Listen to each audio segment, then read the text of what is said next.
அதிகமாய் ஆராதிப்பேன்.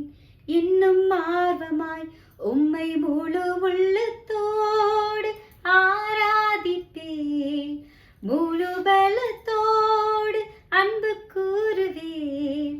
ஆராதனை ஆராதனை ஆராதனை ஆராதனை.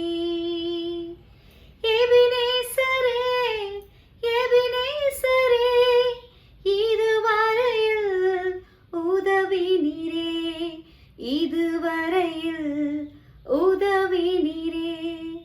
ஆமாங்க, அன்பில்லாதவன் தேவனை அறியான், ஏன்னா தேவன் அன்புள்ளவராகவே இருக்கிறார்ட்டு வேதம் சொல்லுகிறது.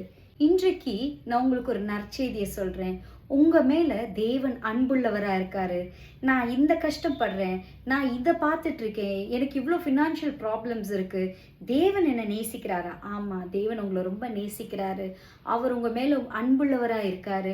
உங்க வாழ்க்கையில நடக்கிற எல்லா தீமையான காரியத்தையும் சரி செய்து உங்களுக்கு தீமையை நன்மையாக மாற்றி கொடுக்க அவர் உண்மையுள்ளவரா இருக்காரு. அதனாலதான் நான் சொல்றேன், தேவன் உங்க மேல அன்புள்ளவரா இருக்காரு. தேவன் உங்க மேல நோக்கமாய் இருக்கிறார். உங்க வாழ்க்கையில நன்மையானவைகளை தேவன் உங்க வாழ்க்கையில செய்ய உண்மை உள்ளவரா இருக்காரு. God bless you.